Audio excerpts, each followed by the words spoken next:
Sharonville's council meeting. If everyone could please stand, we're going to have a moment of silent prayer, and then I will lead us in the Pledge of Allegiance.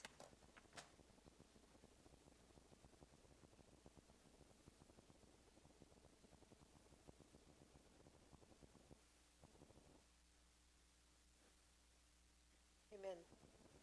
I pledge allegiance to the flag of the United States of America and to the republic for which it stands, one nation, under God, indivisible, with liberty and justice for all. Thank you. You can be seated. Roll call. Mr. Tankersley? Here. Mr. Wilson? Here. Mr. Coulter? Here. Mr. Levitt? Here. Mr. Cook? Here. Mrs. Knight? Here. Mr. Schmidt? Approval of minutes. Are there any additions or corrections to the August 9th, 2022 regular council meeting? Seeing none, those stand as written and distributed. We'll move to reports and communication. Mayor Hardman. First of all, our June and July Mayor's Court financial totals have been recorded with the clerk, and they will be part of the minutes for your reference. Other than that, I think everything else I would talk about, we've got other people here to share with you tonight. So if you have any questions, I'm available. Any questions? Seeing none, we'll move right on to our Safety Service Director, Mr. Lucas. Thank you. Emailed a few updates this afternoon, just for the public's sake, though. Wanted to mention a couple of them. Our CDBG funded elevator project at the community center is about to start, with full installation happening by mid-November. But preliminary work has to happen soon, and so the elevator is going to be out of service. Michael's working with the groups, because obviously a lot of people will have to go through the first floor who can't do steps, that type of thing. But that's going to be advertised next week, along with signage in the building, and moving forward from there. Michael's also trying to really tighten the time frame a little bit, because from now to the mid-November is pretty lengthy. He's hoping to shrink that down a little bit. The second thing for public's knowledge is Ford is working with the city on a disaster drill scheduled for September 14th. It's going to be a mock tornado type of scenario, but that will also be advertised on social media and by both Ford and the city, but just getting it out there in advance. September 14th, you'll see a lot of activity in Ford's parking lot. And then last, Mechanical Services and Design had a ribbon cutting today, and had a lot of nice comments to say about the city, but they really singled out Elena and how proactive she's been in working with them, moving down here from they're keeping their Wright Pat area office, but opening up the Cincinnati and Sharonville one, and they singled her out, so I thought I would do the same here. So a lot of nice comments about Elena. And then just legislation this evening. We have 4 items. The first, 2022-41, is an appropriation amendment that Scott's here to talk about.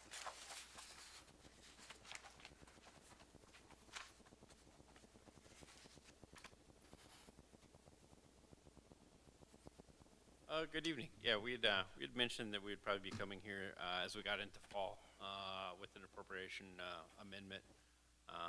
A lot of higher volume than expected maintenance costs and inflation, both kind of wreaked habits on a lot of operating budgets across the city.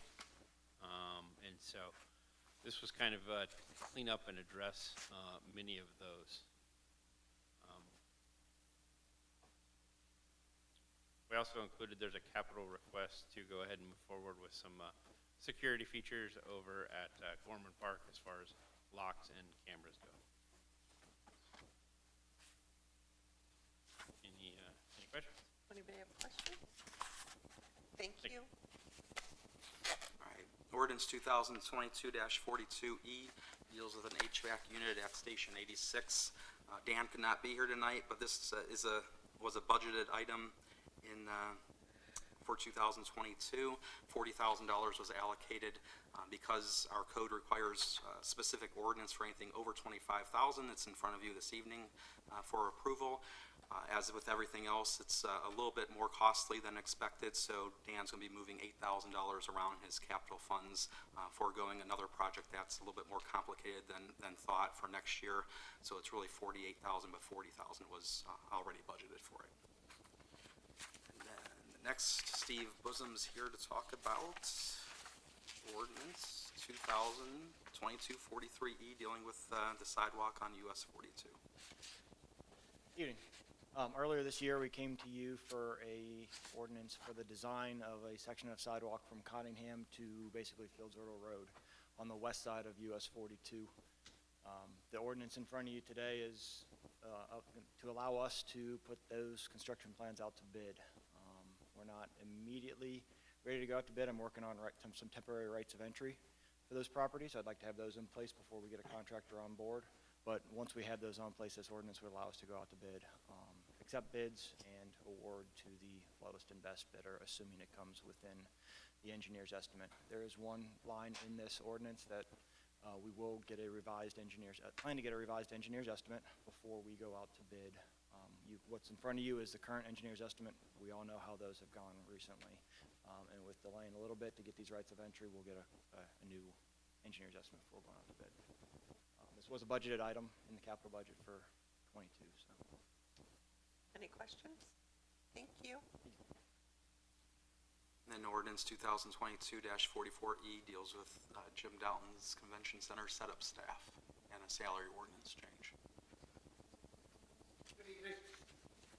Yes, this will add one setup supervisor and two setup assistant positions to our setup department.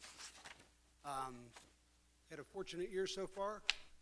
We're projecting to be about $2.4 million in revenues to a budget of about 1.7. Trying to prepare for the expansion to open, still on schedule for June of 23. So it's good news. Very good news. And that's it for the legislation this evening. Are there any questions for Mr. Lucas? Seeing none, I don't really have a report this evening.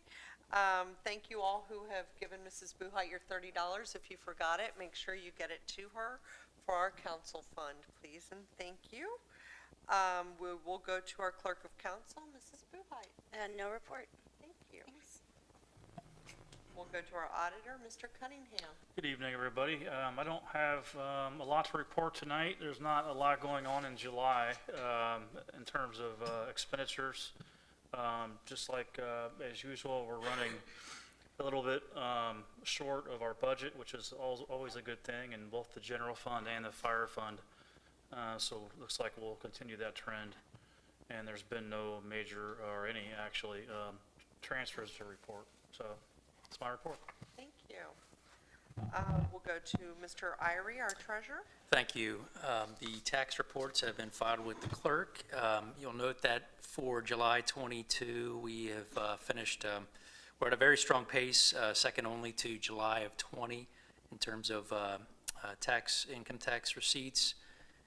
We have also, the hotel tax is up, picking up at a real good pace, 28.19% above year to date. We are 58%, roughly at 58% through the year, and the general fund, the fire fund, the convention center fund, and income tax are at least a 70% of revenue collected year to date, so well ahead of the pace. So. Perfect, thank you. Our law director, Mr. Lippert. Thank you very much. I'm asking the council at the appropriate time to consider a non-binding voice vote tonight. We got late notification from our FEMA project engineer, Tetra Tech, that it was basically time to go out to bid. Instead of doing late delivery on an ordinance that hadn't been drafted yet and hadn't been vetted by any council committees, in consultation with Mr. Lucas, we suggested that council do a voice vote tonight. Like I say, it would be non-binding. Having to do with money, you have to go by an ordinance, but everybody's been on the same page with this project up to date. The voice vote would just indicate that we're still on the same page, and then we would have time to take a look at the specifics in the appropriate committees, at least Law Committee. If any other committee wanted to look at it, that would be their prerogative, I guess. And it would probably be up for an emergency vote, one meeting for the next council meeting. Thank you very much. Okay, when we get to that, I'll have you just speak it. How's that? Sounds good. Okay. Our finance director, Mr. McKeon, is here for his yearly report.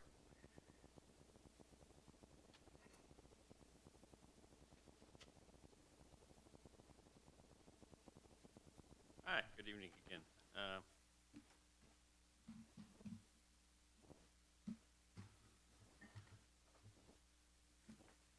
Go ahead and get started. August is kind of a goofy time to give an annual report. 2021 is several months in the rearview mirror, and we're more than halfway through 2022. But we just kind of wrapped up our annual audit, and just like in any year, kind of I'll take advantage and kind of leverage that and talk a little bit about 2 years at once. We've had a very good year in finance. We have had some turnover, a lot of hardworking folks that keep things going. Finance group there is a little bit smaller. We lost Katie earlier this spring to some other opportunities. The tax division, late last year in 2021, Faye and David both re-retired. Faye had been with the city full-time for many years before that. David kind of came to us as a second career. Both were real workhorses in the department. At the end of this year, we will be losing Margie. She's going to go here in late 2022. Our addition to the department is Sherry Rouse. We brought her on as a part-time tax analyst here earlier in 2022. And then we are in the near future, over in the finance group on this side of town, looking to fulfill what we talked about with an assistant finance director, and kind of replacing Katie in that accounts receivable, but also doing a lot more heavy lifting. We just here in the last month and a half wrapped up the annual audit with Plattenberg and Associates. This was our 9th audit that we had gone through with them. Next year is our last one under contract. It's very likely when we've been out to contract for 10 years, we'll very likely roll back in with the Auditor of State's office for at least a year or decade. So that's very likely to come after the 2022 audit.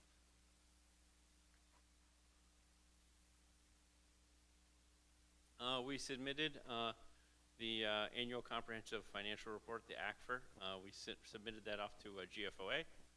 We just in May received recognition, our certificate of excellence on the 2021 report. The 2022 report has been submitted for review. In the tax world, we kind of continue to see debate and evolution from the real migration of work from home and the fallout from that. The court case with the Supreme Court on 2020 tax refunds and the potential, which were not allowed by the state law. That is headed for a likely decision from the Supreme Court in 2023. In 2021, which this decision didn't get made until sometime in the middle of the year, it allowed employers to sort of start to shift the primary place of employment. We are aware of, we had some companies that did start to do that, whether it was full work from home for some of their staff or a hybrid.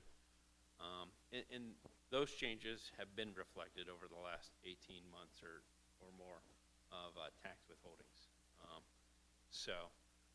What we got our first taste of this year was refunds related to the work from home. It wasn't that bad, kind of there at the bottom of this page. Volume-wise, we had a very steady volume, not really any more requests than normal, at least the ones that were allowed. We did go up in as far as the magnitude, closer to about 429,000. Historically, that's a little under 300,000 in refunds for working in a different work location. So we did see that uptick, although not not overly material at this point. Refunds in general are up. This chart shows refunds going back all the way to 2008 on the far left. On the far right, you have the 2021 year-to-date.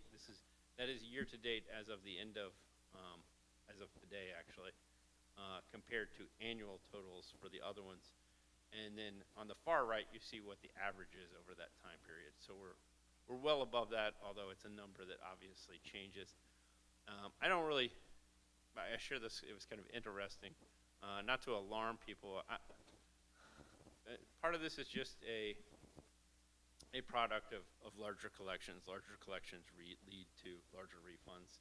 It is a product. We saw a real spike in business payments, a real spike, and that I have that in a chart later on. And we know there's some big pieces of big business refunds that have gone out, along with a little bit of the work from home and just a baseline of what's normal. So this has driven up. I would actually kind of say that I thought 2021, the refunds being below average, was probably more surprising than where we are right now with 2022. We will, our appropriation in the last 3 budgets, we kind of rolled that up from $1 million, which we barely ever hit back in 2009. We rolled this up to 1.2, so we will probably come back and ask for some additional appropriations to pay out refunds from the year. We pride ourselves, we have 90 days to pay out a refund, and we do not sit on processing those. We could manipulate this, which if you did that, you would quickly end up causing yourself to have these kind of headaches if you did it. We don't. We process those things out as they come through the door. And if you ever want to pick this out in the monthly report, and the finance report that goes out, the one that has all the funds, and it's a lot to absorb, but refunds get paid out of the 701 fund, I believe, 703 fund. It's at the very bottom. It's our highest numbered fund. It's at the very bottom of that report. The fund itself is still in good shape. The average refunds across this time period was about $795,000. The set aside that we make, because we set aside anywhere from 2.5% to 3%, 3.25% of annual collections, go into this refund agency fund to pay out refunds, and we've done 805, I believe, was the average during this time. So we've still outpaced that over the years.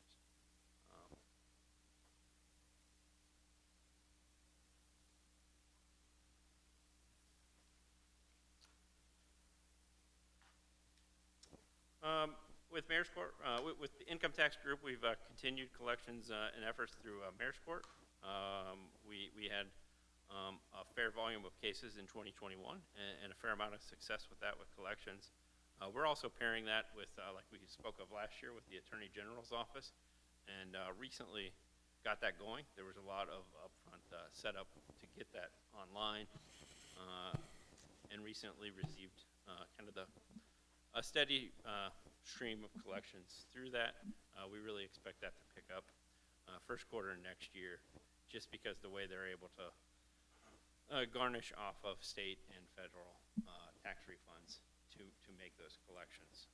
A lot of future Mayor's Court efforts will probably go towards non-filers, which you don't really have a way to quantify what is going to be owed, but just by the nature of they haven't filed, typically those do come across with a fairly decent-sized balance a lot of times.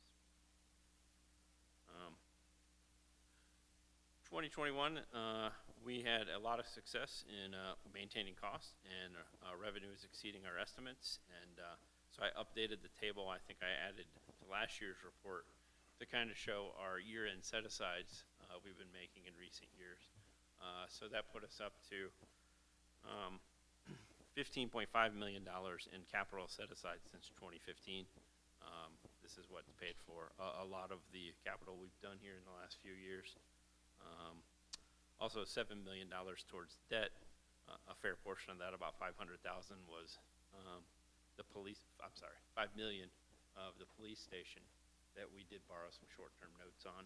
So that, although it was out there in the note form of debt, it was not out there for very long at all. And in fact, we paid that off back in June this year. We, rather than roll another one-year note, we paid off the remaining note, putting the general fund kind of back at a debt-free status right now. I do kind of see with the FEMA project coming up, similar to 2018 here, where we did a lot of money to pay off the hotel note, which kind of the note explains here that we leveraged that into a long-term receivable from the Convention Center Hotel.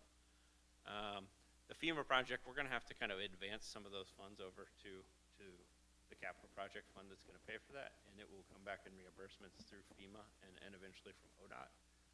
So 2022 will end up a little bit like 2018 with an asterisk there of it won't be maybe as big as expected considering we're having a good year, but those reimbursements will come in over the next 18 months and provide additional resources in 2023 and 2024.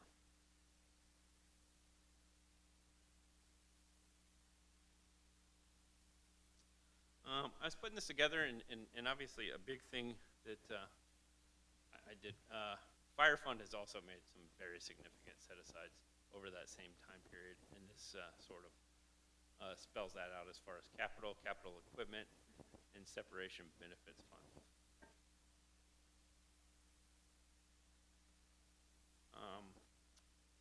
In November last year, we secured financing for the Convention Center Exhibit Hall expansion.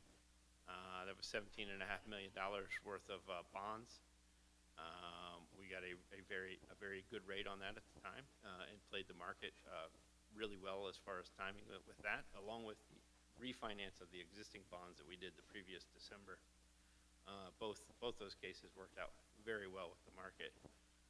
Touch base just this week with the group over at Bradley Payne, and interest rate is just under 2% higher today than it was last November. So to do that financing today would be $5 million more in interest over the life of those bonds. So for as much as inflation and a lot of things have kind of kicked us in the teeth here on that, the financing piece of that timed up very, very well.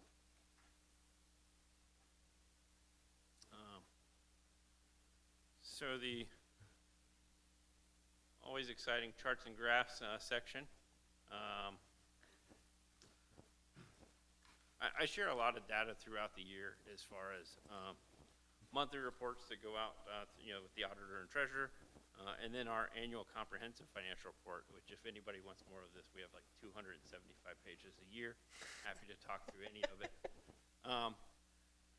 But I like to grab a couple of excerpts or compilations from that to kind of share, and hopefully this is able to be read on the smaller screens. I have it in front of me in paper copy. The yellow is 2021. These are GAAP revenues. Let's put that. These are what generally accepted accounting principles. This is what shows up in our annual financial report that goes out to the world. Sometimes there's a little bit of a disconnect between the cash basis numbers that you see in our budget every year. So 2021, a very strong year. Income tax wise, we set a record. I kind of explained with the asterisks below. Other local taxes is a product of lodging tax got broken out of taxes a few years back, and we've definitely changed how where we receipt hotel taxes over the last 2 decades. So that one kind of is a goofy one to look at. Intergovernmental revenue. Next to 2021, I did averages of 05 through 21, and then also a 5-year average. And you can see where, intergovernmental just is not what it used to be. It's a shell of itself. That's a product of the local government fund, along with the inheritance tax. Charges for services. That looks like it's really flat. The 2020 is really skewing that 5-year average and bringing it down. A real 5-year average is probably in the low 4s. And you can see where we really started to rebound in 2021, and we're seeing an even better, recovery in 2022. License permits and fees have always been kind of steady over the last 15 or 20 years. Investment earnings. We had a decent 2021. I mean, investment rates are down. I'm sorry, 2021 looks awful on here. I was looking at the license permits and fees. This one is a product of the GAAP revenue being different. Cash basis revenue, we really did a little bit over $250,000 in receipts. Interest rates did sort of tank out, and we also leveraged that on our side with issuing the convention center bonds at a really low rate. So this is a product of the GAAP statements have a mark to market, and they brought up our 2020, which our investments were amazing because we still held a lot of stuff that we bought in 2019 that was still worth a lot of money, and you couldn't get stuff like that on the street anymore. So as that washes out in the 2021 financials, it makes this look like it was a poor year, although it was not a great year, but it's not as bad as the GAAP numbers make that look to be. We are doing better in investment earnings over the last 5 years maybe than we did previously. Part of that's our efforts with Red Tree. Another part of that is really just our fund balance in general. We hold a better fund balance because we want to address the risk that we do face.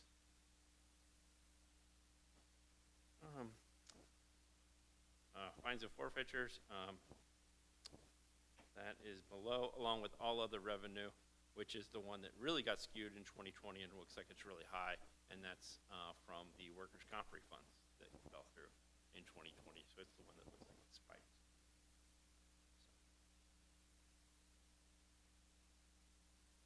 This table is straight out of our annual report. It is our top 10 taxpayers. I've included this one in this segment for many years now. I always find it's a really good one to watch. A couple of things here I did not realize here until putting this together.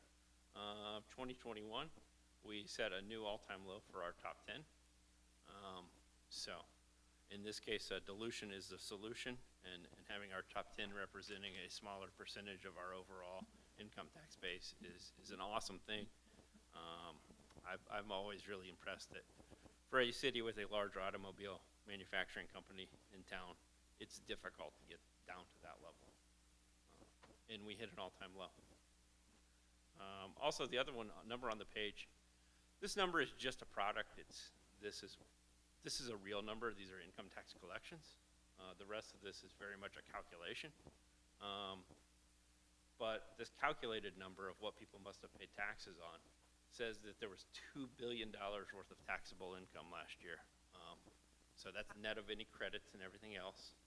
So that's the first time that we've cracked $2 billion. So I thought that was kind of cool.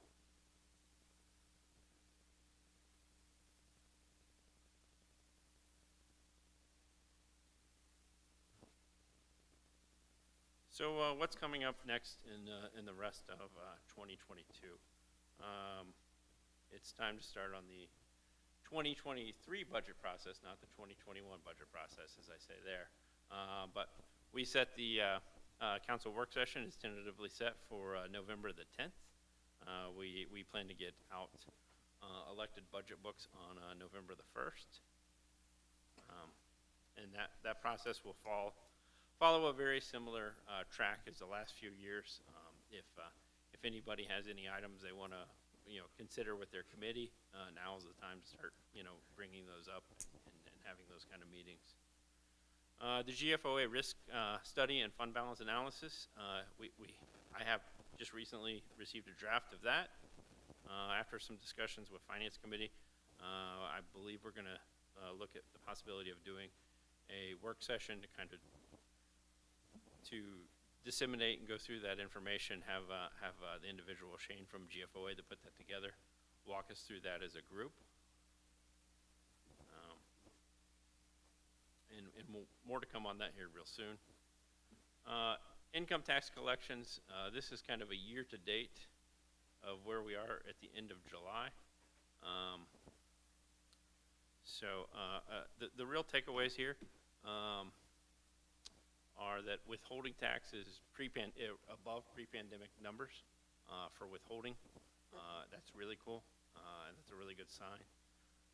The surprising thing maybe is that that business profits have kind of not dropped off, which that's a number.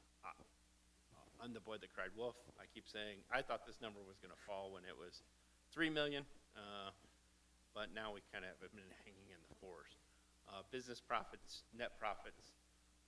These are numbers that it's unlike withholdings that are a really broad number that comes from a lot of employers. Business profits come from a much smaller group and much bigger amounts. It's a fraction of our overall collections. It's withholding is where most of this comes from, but it's one that's very volatile. It could change very quickly. July 2020, as far as a month goes, July 2022, I would kind of say that probably was a record with an asterisk. 2020 July was the collection month, or the due date that year. So we had a really banner July 2020 because the due date to file got pushed back from April to July that year.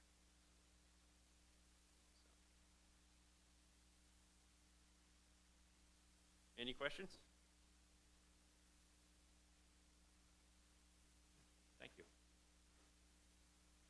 Anyone else have questions? You make it all look so easy, Scott, and I know it's not. And I know how many hours you spend on all this. So thank you. Thank you.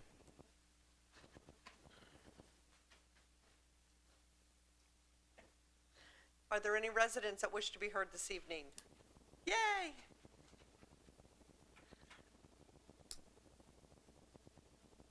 Tim Schmidt, 12215 Pickwick Place, Sharonville. And this is just a question regarding the ordinance for the sidewalk on US 42. Is that north of Cottingham or south of Cottingham? North. North? Okay. I wasn't sure what the anchor property was. And is that where? The Starbucks. Okay, I kind of thought, but okay, that's all. There you go. None of you guys want to talk? No, everybody's shaking their heads. Council committees, community development, Mr. Wilson. No report.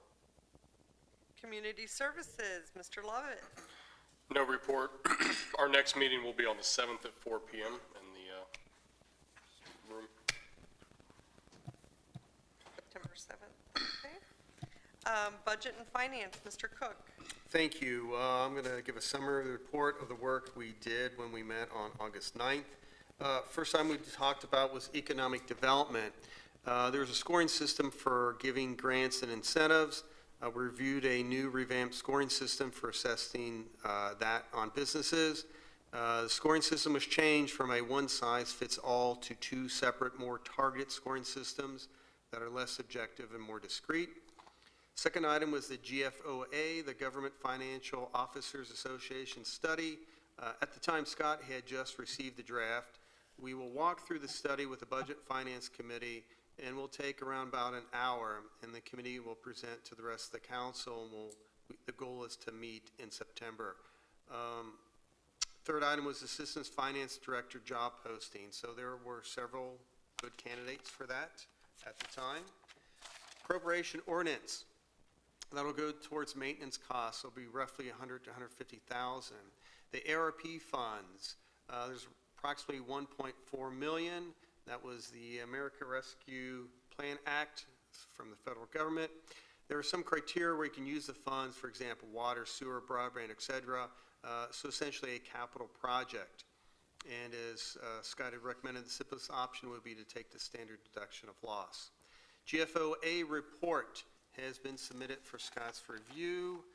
The 2023 budget process has started on that. We'll have a work session in early November, and Scott had stated it would be November 10th. And the 5-year capital plan. So we estimate revisiting it when we are reviewing the GFOA report and estimating that'd be about a 2 to 3 hour meeting to be determined. That's my report. Any questions? Okay. Thank you. You're welcome. And no report for project oversight. Thank you. Perfect. Honored citizens, Mrs. Knight. Yes, tonight I'm going to honor all the Sharonvillians who have kept their lawns and flowers looking so beautiful all summer. It's been such a pleasure enjoying them as I drive through the neighborhoods. So I'd like to thank them. Perfect. Law and Public Safety, Mr. Schmidt. The next Law and Public Safety Committee meeting will be September 6th, 4 p.m., Administrative Conference Room. Thank you. Perfect. Thank you. Rule suspension. I need a motion for first and only reading with immediate effectivity for ordinance 2022-41, 2022-42E, 2022-43E, and 2022-44E. Is there a motion? So moved by Mr. Lovett, second by Mr. Cook. All those in favor, yes? Yes. Those opposed, no, and that does carry. We have no unfinished business, so we'll go right into new business. Okay. First and only reading of ordinance 2022-41, amending 2022 appropriations for various funds. Is there a motion to pass ordinance 2022-41? So moved by Mr. Tankersley and second by Mr. Wilson. Is there any discussion? Seeing none, roll call. Mr. Tankersley. Yes. Mr. Wilson. Yes. Mr. Coulter. Yes. Mr. Lovett. Yes. Mr. Cook. Yes. Mrs. Knight. Yes? And Mr. Schmidt. Yes. 2022-41 has been approved. Yay. First and only reading of emergency ordinance 2022-42E, authorizing the Safety Service Director to enter into a contract to replace the Station 86 split air handler and air conditioning system and declaring an emergency. Is there a motion to pass ordinance 2022-42E? So moved by Mrs. Knight, second by Mr. Cook. Is there any discussion? Seeing none? Mr. Tankersley. Yes. Mr. Wilson. Yes. Mr. Coulter. Yes. Mr. Lovett. Yes. Mr. Cook. Yes. Mrs. Knight. Yes? And Mr. Schmidt. Yes. Emergency ordinance 2022-42E has been approved. Yay. First and only reading of emergency ordinance 2022-43E, authorizing the Safety Service Director to enter into contracts for a sidewalk on Lebanon Road from Cottingham Drive to the Anchor Property Development and declaring an emergency. Is there a motion to pass ordinance 2022-43E? So moved by Mr. Coulter, second by Mr. Lovett. Is there any discussion? Seeing none, roll call. Okay, Mr. Tankersley, Yes. Mr. Wilson, Yes. Mr. Coulter, Yes. Mr. Lovett, Yes. Mr. Cook, Yes. Mrs. Knight, Yes? Mr. Schmidt. Yes. Emergency ordinance 2022-43E has been approved. First and only reading of ordinance 2022-44E, authorizing the addition of one setup supervisor position and two setup assistant positions and declaring an emergency. Is there a motion to pass ordinance 2022-44E? So moved by Mr. Schmidt, second by Mr. Lovett. Is there any discussion? Seeing none, roll call. Mr. Tankersley, Yes. Mr. Wilson, Yes. Mr. Coulter, Yes. Mr. Lovett, Yes. Mr. Cook, Yes. Mrs. Knight, Yes? and Mr. Schmidt. All right, ordinance 2022-44E has been approved. We've been asked to do a voice vote regarding Tetra Tech, and I'll let Mr. Lippert explain what we're going to be voting on. Sure. So, I'm pretty sure that I would need a motion in a second, but basically I'm asking for a motion to approve going out to bid for the FEMA downtown project to reduce the floodplain based on a Tetra Tech estimate. Is there a motion to go out to bid on that? So moved by Mr. Tankersley, second by Mr. Wilson. Is there any discussion on it? All those in favor say yes. Yes. Those opposed say no. And it carries. Thank you very much. Thank you. Anyone else wish to be heard this evening? Any other matters before council? When's the root beer stand closing? I mean, those are important things. I know, I was going to say something. The Reaper Stand closes on Sunday, September 4th. Okay, I knew it was coming I up. cannot guarantee a time, but do not get there late, because when it's gone, so, Okay, so get there September 3rd. I hear you. yes. All right, any other matters this evening? Is there a motion for adjournment? So moved by Mr. Wilson, second by Mr. Tankersley. All those in favor, yes? Those opposed, no, and we stand adjourned. Thank you.